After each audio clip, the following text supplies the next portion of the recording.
Epipsychidion. Emily.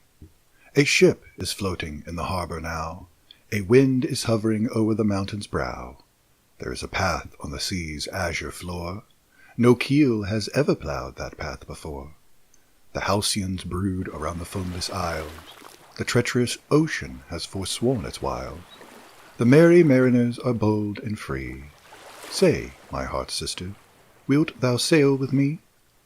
Our bark is as an albatross, whose nest is a far Eden of the purple east, and we between her wings will sit, while night and day and storm and calm pursue their flight, our ministers, along the boundless sea, treading each other's heels unheededly.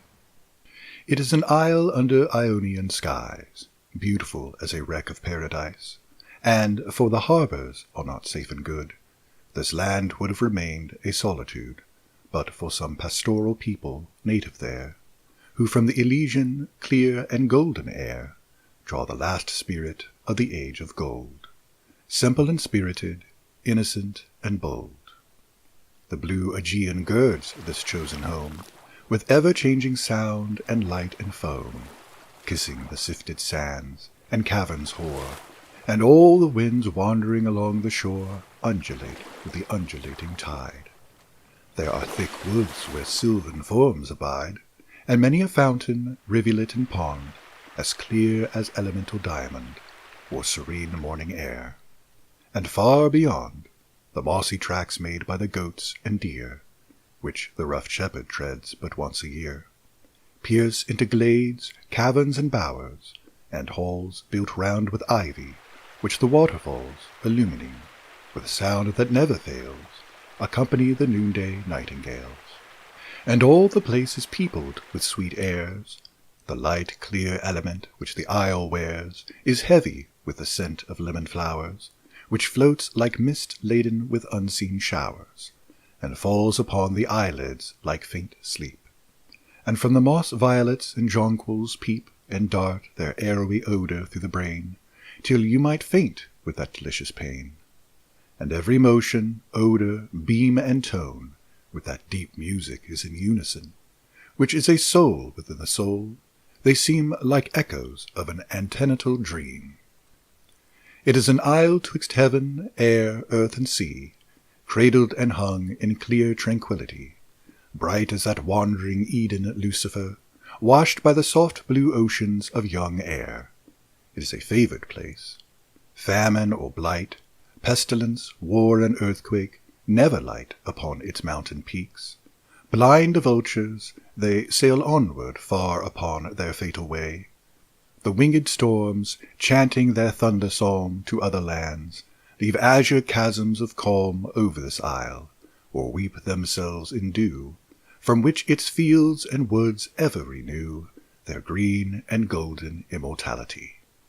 And from the sea there rise, and from the sky there fall, clear exhalations soft and bright, veil after veil, each hiding some delight, which sun or moon or zephyr draw aside, till the isle's beauty, like a naked bride glowing at once with love and loveliness, blushes and trembles at its own excess.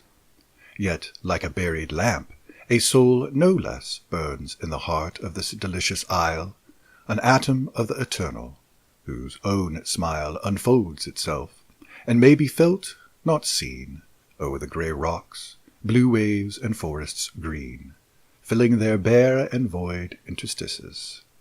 But the chief marvel of the wilderness is a lone dwelling, built by whom or how none of the rustic island people know.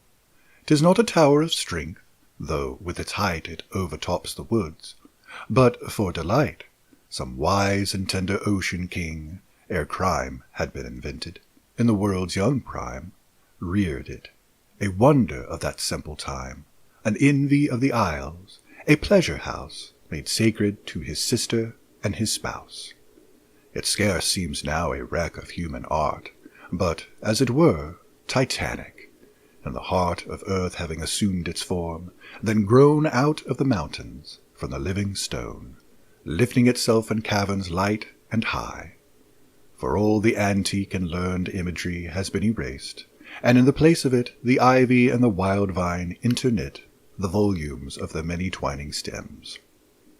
Parasite flowers illume with dewy gems the lampless halls, and when they fade, the sky peeps through their winter woof of tracery with moonlight patches or star atoms keen, or fragments of the day's intense serene, working mosaic on their Parian floors, and day and night, aloof from the high towers and terraces, the earth and ocean seem to sleep in one another's arms, and dream of waves, flowers, clouds, woods, rocks, and all that we read in their smiles, and call reality. This isle and house are mine, and I have vowed thee to be lady of the solitude, and I have fitted up some chambers there, looking towards the golden eastern air, and level with the living winds, which flow like waves above the living waves below. I have sent books and music there, and all those instruments with which high spirits call the future from its cradle, and the past out of its grave, and make the present last, and thoughts and joys which sleep but cannot die, folded within their own eternity. Our simple life wants little, and true taste hires not the pale drudge, luxury, to waste the scene it would adorn, and therefore still, nature with all her children haunts the hill.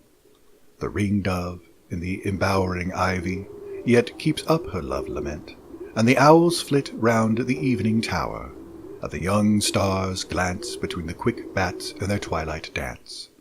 The spotted deer bask in the fresh moonlight before our gate, and the slow, silent night is measured by the pants of their calm sleep. Be this our home in life, and when years heap their withered hours like leaves on our decay, let us become the overhanging day, the living soul of the Silesian isle, conscious, inseparable, one. Meanwhile we two will rise, and sit and walk together, under the roof of blue Ionian weather, and wander in the meadows, or ascend the mossy mountains, where the blue heavens bend with lightest winds to touch their paramour, or linger where the pebble-paven shore, under the quick, faint kisses of the sea, trembles and sparkles as with ecstasy, possessing and possessed by all that is within that calm circumference of bliss, and by each other, till to love and live be one, or, at the noontide hour, arrive where some old cavern hoar seems yet to keep the moonlight of the expired night asleep, through which the awakened day can never peep, a veil for our seclusion, close as night's, where secure sleep may kill thine innocent lights. Sleep, the fresh dew of languid love, the rain whose drops quench kisses till they burn again.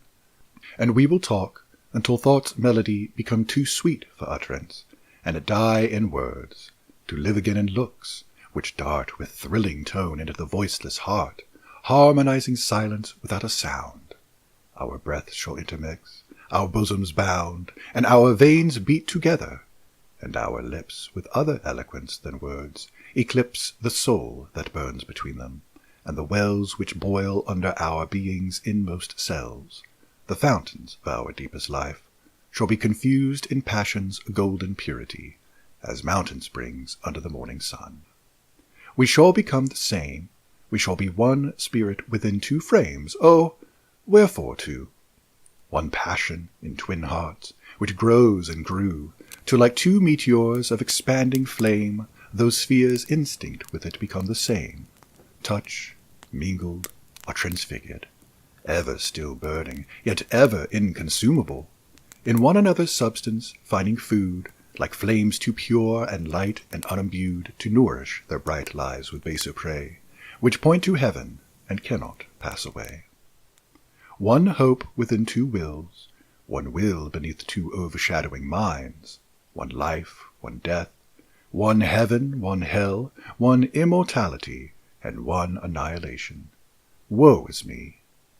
The winged words on which my soul would pierce into the height of love's rare universe are chains of lead around its flight of fire. I pant, I sink, I tremble, I expire.